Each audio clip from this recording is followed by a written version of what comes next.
Alright, we are back for another tutorial. So, where I left off last time, we were doing the profile service tutorial. I'm going to continue on from this. So here we create a basic data replication and use profile service for it.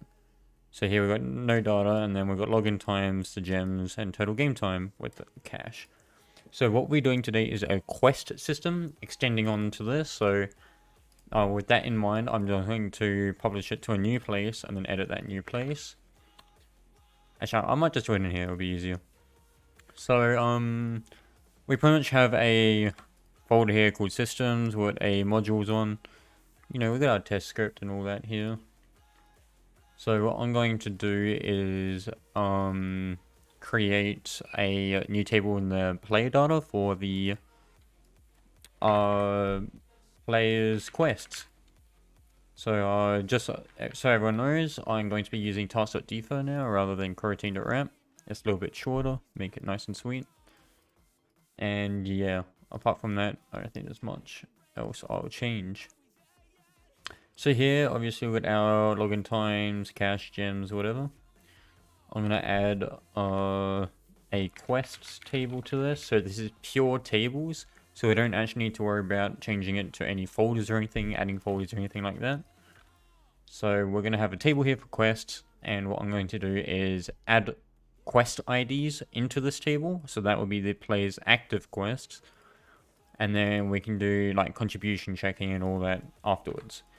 So probably for this video, I'll just get the quest system implemented, maybe some UI too. The next one, we can do quest contributions if I am going to make them separate videos. So this is code here. Just note with task.defer, you gotta pass it in straight afterwards, because it's passing the parameters. Apart from that, that would be that. Yeah, so what I might actually do is disable total game time, because I'm not going to do that, and there's a little bit of a annoying thing to keep here.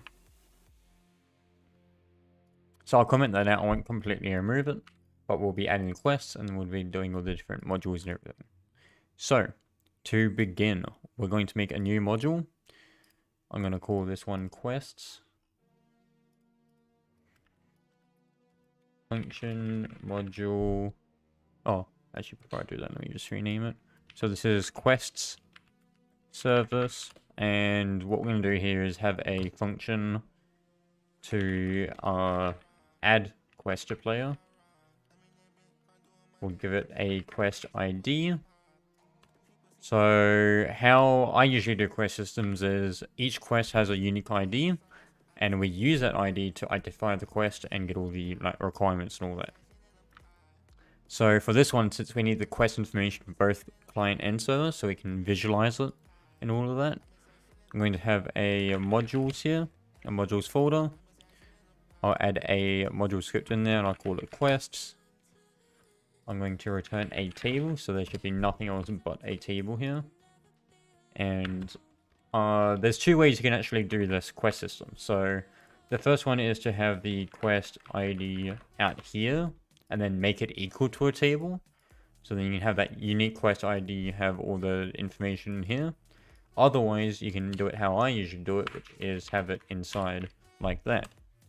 And then you can have an external function to look through all the quests and find it. I believe the indexing like this is actually quicker to do. I should say it's quicker like performance wise, but having it like this allows you to like have more than one quest with the same ID, and you can have it so it starts at a index. So like if you got dedicated numbers to know like which one's a common quest and which one's a legendary quest, if you have that sort of system, you can specify the starting point. So let's say I start after the 5th quest, and then you can continue checking the IDs from there on. So like if there's 3 quests, different tiers have the same ID, then you can get the highest tier or the mid tier. Or something along those lines. So yeah, so I'll be doing it this ID equals a string way. So in this case, since I don't have a utility sort of setup. So in my my framework, I have like a definitions module, which is where this would sit in. Then I have a utility module, which I have a bunch of utility modules in there. So that's like to do with models, that can be to do with strings, table manipulations, that sort of thing. But since this is a joint module, what I'm gonna do is actually change this to I'll just call it module for now. And I can do module.quests equals a table, and that table will hold all of them. Let's return module. And then I'll have function module get quest from ID, quest ID. And you can see where I'm going with this. We'll be using this one in this add quest to player. Actually, I see local player there. So give this player this quest ID if it can find it. So we need to make a function here which will loop through all of these quests and find the specific quest with the ID. Do note that in this tutorial, I'm just going to make it find the first one. If you want, you can have it so it starts at a specific index. That's up to you to add that functionality though. So here I'm going to do for index quest data in iPairs module.quests. If you want to know more about the iPairs, pairs, all that dictionary sort of stuff, I recommend you look at my tutorial that I did before. Table manipulations, they go through it. So that's iPairs since it's an array of dictionary tables. And then I'm going to do if quest data dot ID is equal to quest ID, then return quest data. And out here I'll return nil. So this can return a table or nil. A note with this line is, since we're looking through a table here, this table.id, it is here, but if it wasn't there, it would be nil. So this is saying if nil is equal to quest ID, which is false, it will return it. Oh, it won't return it, so it will just skip over it because it's condition false. Now that we've got that, let's jump back to the main server script. I'm going to just do my comment there. Now let's require this modules remote this quests module script. So quest definition. Actually, I should just do quest data equals, let me just make it nil for the moment. Let me just require, let me just get the replicator storage. Let me get the replicated modules. Look at storage waste per child modules. Let me require that one there. And then I can do local quest data. So we want to get the quest data from the quest ID. Quest data colon hit quest from ID. I'll pass in the quest ID. And then we can do if quest data then. Now we also need the player data. So what I'm going to do is local data service equals require script parent.data service. Now I would have a system where I actually allow modules to access each other. But for this one, since I'm directly requiring the data service module, if this data service module required that quest one, it would break with our cyclic table. So just do note, you cannot have these two modules request each other. Or require each other. You can only have one of them require the other one. Now that's out of the way. Let's get the player's data. So we want to run this function here. Local player profile equals data service.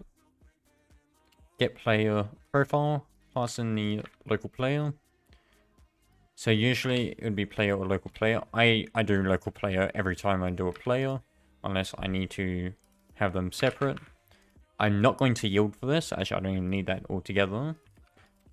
And if quest data and player profile, then what I'm going to do is I want a max limit for number of quests you can have active. So local max active quests. You can put this in like your configuration module or something. I'm going to have 3. And then what I can do is if player profile dot data dot quests. So that's this quest table here. If number of that is smaller than active quest, max active quest, then we want to add the quest. Now that we've got that, actually it might be easy just to merge it into this line. I'll do table.insert the quests, the target quest there. So the reason why we're giving the quest ID is because that's the unique identifier for that quest. If we gave the quest table itself, we'll be giving data to save for no reason. Like, we'd give way more data than we need to. And if we decide to change the configuration for the quest, it won't update for this player. So if you accidentally break something and the player takes that quest, if you don't have it in this way, you have to have some way of manually removing the quest. Otherwise, the player is just stuck with the quest and they can't do anything. But for those that only want the player to take one quest at a time of like a particular type, so let's say I prevent the player from taking this quest 3 times and then having 3 of the same active quest, what you can do is if not table.find the player's quest ID, then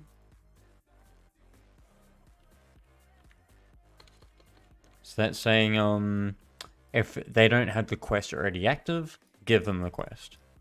Say asked for it. Alright, so that's pretty simple, straightforward, I'd say. And now what we can do is fill in some information here. So let's say this is a quest for login. Actually, no, I won't do that. I'll do what could I do for a quest? How about we do like a collect quest? And that might be easy. Underscore Apple collect quest. So this is an ID. This won't be displayed anywhere. What I usually like to do is have either a display string, so that's like the title of the quest, or you can have a table with like the title, the description, the title color. Or if you want to go further, you can have a table of properties. So text equals that, text color 3 equals that. I might actually do it this way. We'll go as complex as we can, make it nice. So we've got change the title there, change the description there, and we'll also have I don't want that display. Jump out display. Let's go contributors. So this is one way of doing it where you have a list of ways to contribute to this quest. In this case, we'll have onCollect_Apple. onCollect_Apple. That's my contribution way for it. So what I would do is if I have a pickup system, I can have this at the start for every item you pick up. Then I'll have the item name afterwards. So then you can just change this to like onCollect iron sword. And it will automatically check for an iron sword when you pick something up. So that's sort of the system we're going for. So onCollect Apple, when we pick up an apple, contribute to the quest. I did actually miss something, which is going to change this here. We'll get back to that though. So we've got contributors here. We want required contributions. This one, let's have like 3 apples required. We've got the display, got the reward. I will set this one up. So I believe if I just jump to DataService, we'll cash and gems. Let me add both of them here. Cash 500, gems equals 5. Let's do something like that. I'll do cash 300. And what we'll do is... Actually, no, I might change this. I'll change it so it's a function. We pass in the local player, and we pass in player data. Oh, player profile, sorry. Like that. And then we can do like player profile dot data dot gems plus equals 5 coins plus equals 300. So we can edit that data directly, and then also, since we're the local player, we can do stuff to the character if we want. Now that's out the way, let me just fill these in. Apple collector. Let's just make, oh, that's supposed to be a color 3.new 111. So make that white. Copy and paste that. So let's do collect some apples to complete this quest, like so. And that's pretty much all the config for this part. Now we need to jump back to the quest service because we need a way to remember how many apples we've collected. So right now we're only saving the quest ID, which is a problem because we don't know how many of the requirements or the contribution to the quest we've actually got. So what we need to do is make a function here, create quest data. Let's pass in the quest ID. Actually, I'll do pass in the quest data. Create quest data. Okay, that might be a little confusing, but basically this will return a table. We'll have the ID equals quest data.id. And we'll have contributions equals 0. So this number will keep going up till it's past this required contributions, and once it has, the quest is complete. And yeah, that's pretty much all we really need from that one. Now, since we've changed how the quests are inside the quest thing here, we need to change how do we check if they've got the quest or not. So when you make a function here, player has quest. Let's pass in the quest ID. Also the player profile. In this case, I'll use the player profile. Just make it a little bit simpler. For underscore quest data in IPairs player profile dot data dot quests. So now we're going to loop through all the players' quests. If quest data dot ID is equal to quest ID, then return true. Return false. Actually, I'll return the actual quest data itself so that we can check contributions and all of that. And then we can just change this here. So if not has the quest data, then add it. Except this time we want passing that one there. Yeah.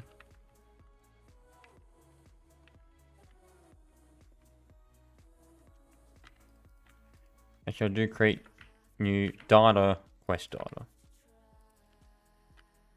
Create data quest data. Create quest data. Create data for quest. I think that makes a lot more sense. So create data for quest. So that returns this ID equals contributions equals, and we'll insert that into the player's quests. So now I believe that side is completely done. We'll just have it automatically give the player a apple quest. How I'm going to do that is by adding a part. Nice and simple. Oh, do they remove the F keybind? That's annoying. Oh no, there we go. We're going to say give quest. So blue is the give quest.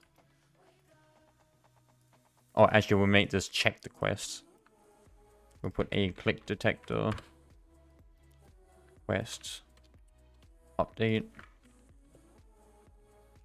There we go. So we'll do workspace, wait for child, quest update, dot on. Wait, no, dot collect.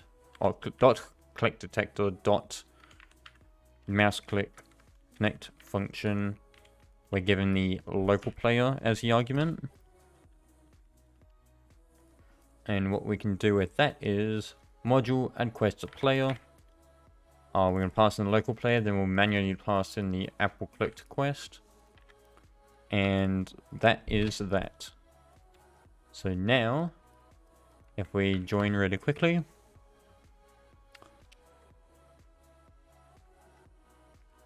what we have is quests is a array, which is empty. Now if I click this,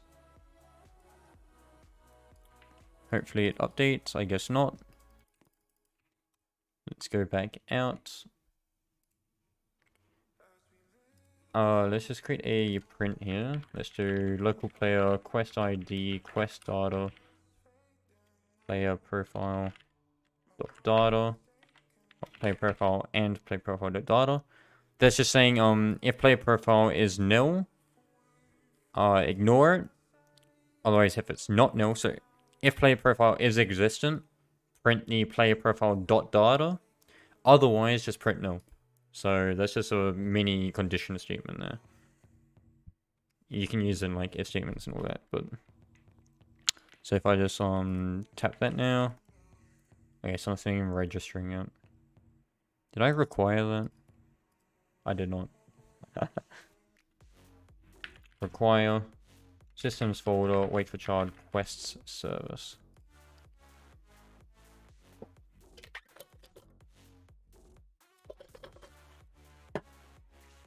Right, now, if I try click on it, we have a new quest here, Apple Collect Quest Contribution 0. If we have a look here, we got the quest data, that's what we printed. Now if I try click this again, it doesn't add another quest since we've got the check there now. Now if I just go back, I can delete this now. Let's add another quest. Which is copy and pasting this. So this is one reason why you might want to have this a lot shorter rather than this big bulky thing here.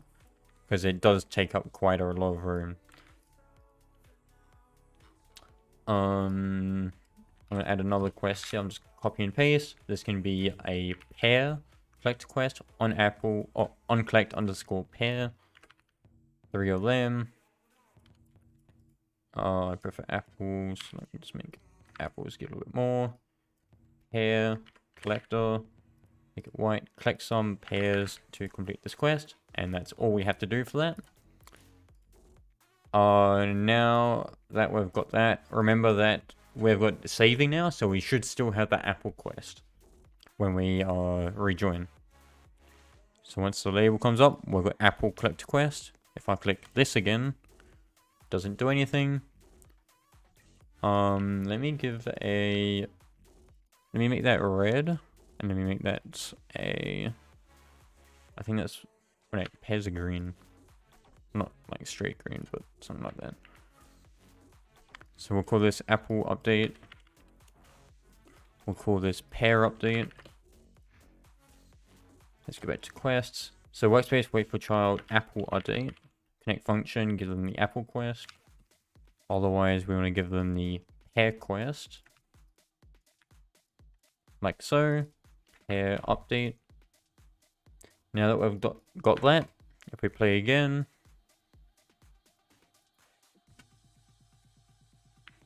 we've got the Apple quest here. If we try to click on it, nothing happens. If we click on the pair one, we now have a pair collect quest.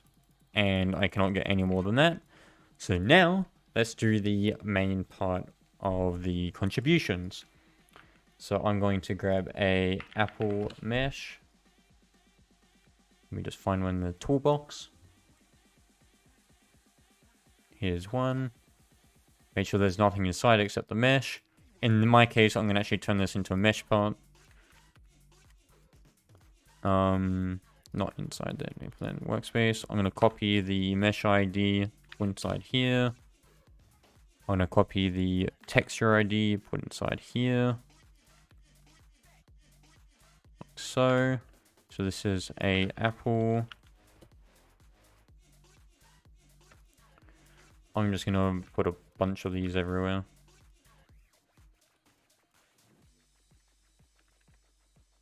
Like so. Probably for this tutorial, I'll just put a script inside each one.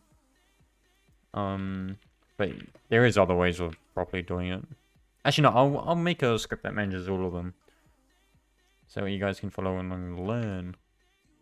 But yeah, there we go. We've got a pair there. Oh, it's not green. Whoopsie. I don't eat pears, so I don't really know.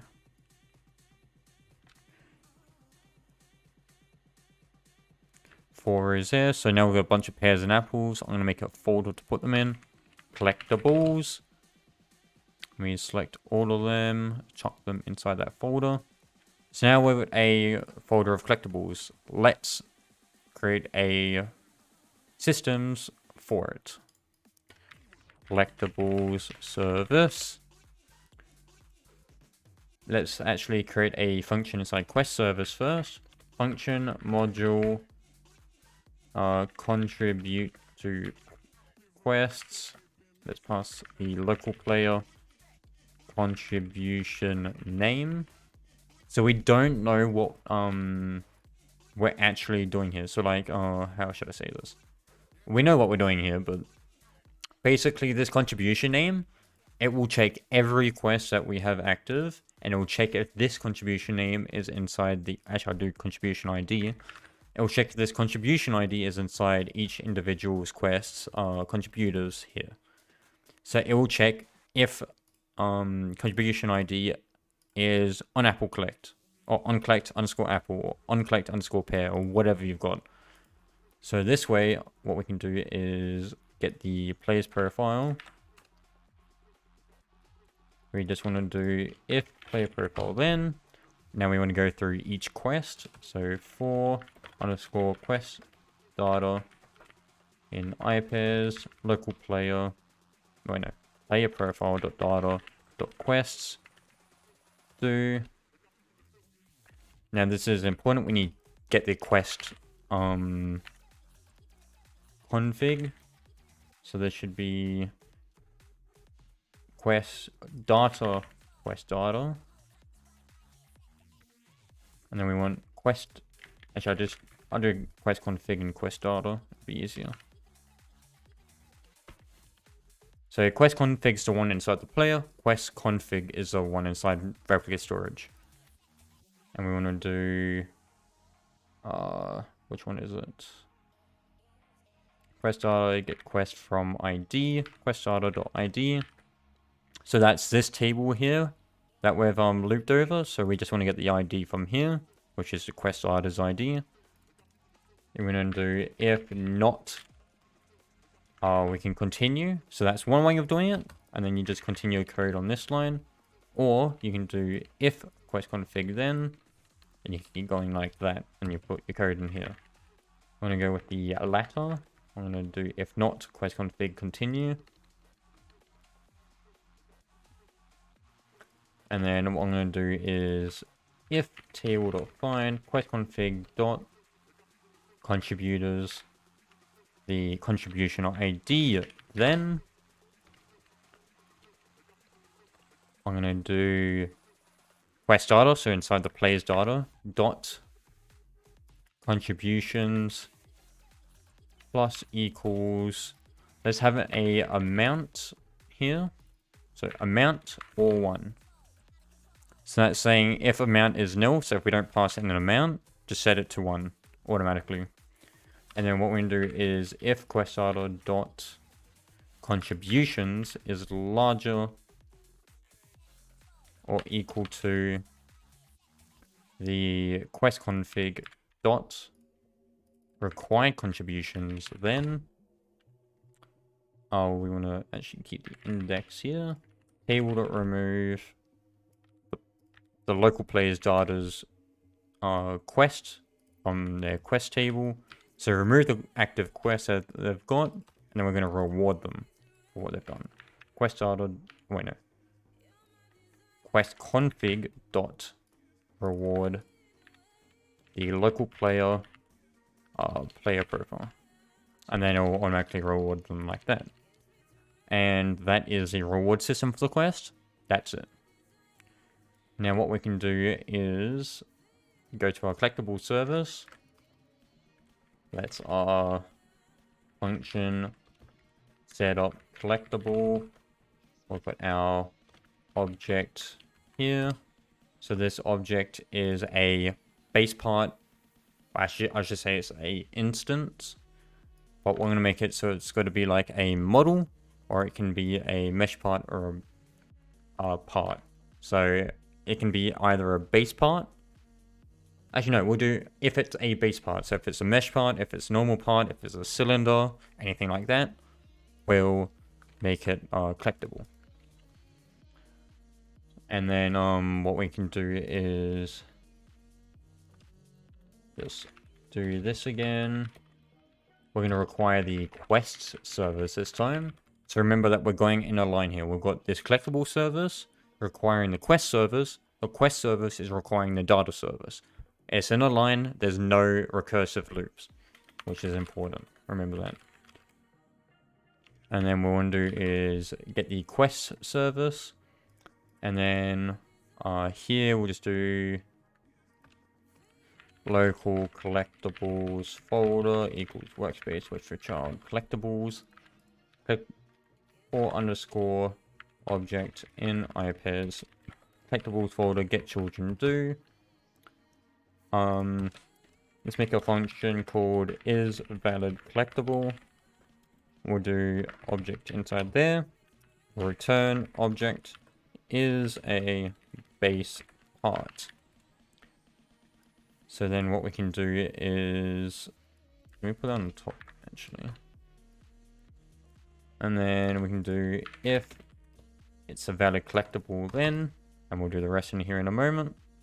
That way I can just do that there. Collectibles folder.child added connect function. We've got a object there. Module set up the object. And then I won't worry about child removed. You can implement your own system if you want that. What I will do though is just move that inside a task.defer.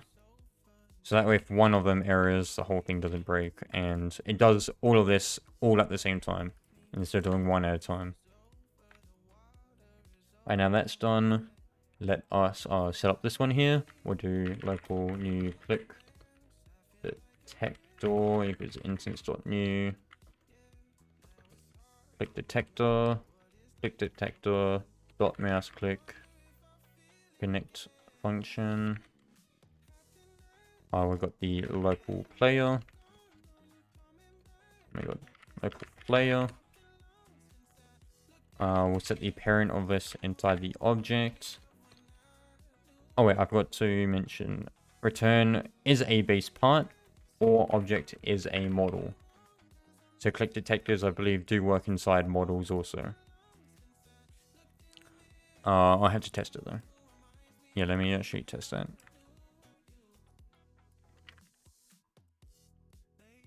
But we'll add a click detector in there.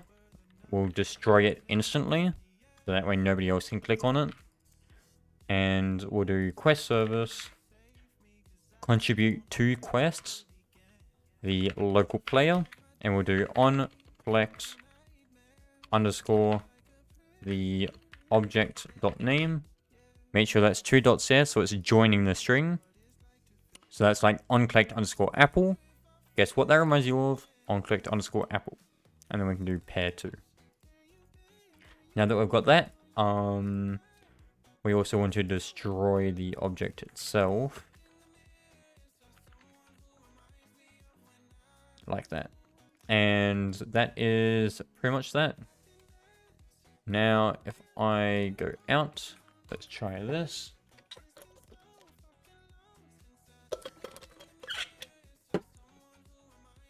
So apple 0 pairs 0. If I click on an apple, oh, I think it. No, oh, I didn't require it. I didn't require that module. I forgot. Let's go test script. Nope. Let's go init. Let's require the collectibles module.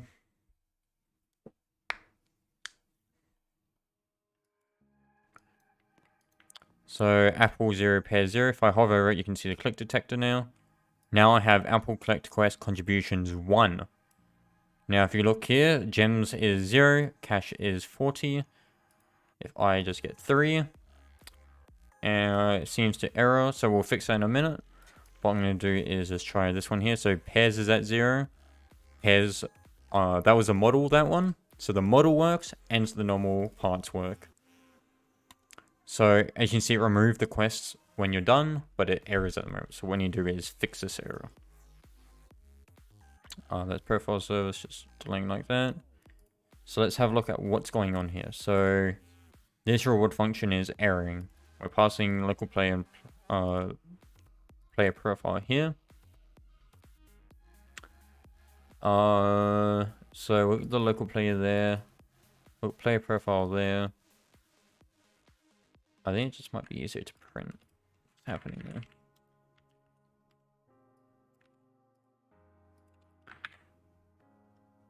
Actually, that is really weird. Why would it be doing that? Let's have a look.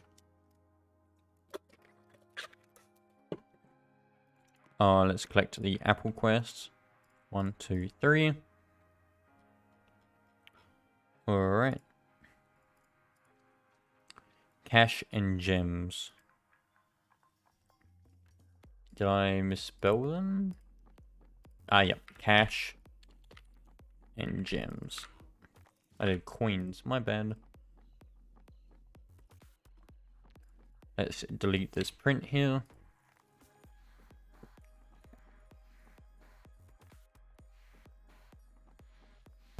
Now that we've got that done, let's try it again. So quest is empty. Let me get the apple quest, collect 3 of them. I print it again, but now we have some cash. We've got 340 and 5 gems. So now if I just do that again, 10 gems, 640 cash. Let's do the pairs. Quest is done, 890, 13 gems. And there we go. That's the quest system there. So for this one, there was actually no visuals, which we're going to do next. So I'm going to cut the recording here, and I'm just going to continue on straight away. But for those on YouTube, hopefully I've uploaded the next video along with this one. So that way we've got 2 separate videos on client, or actually I should say pure data, and then with the visuals as the second part. So see you then.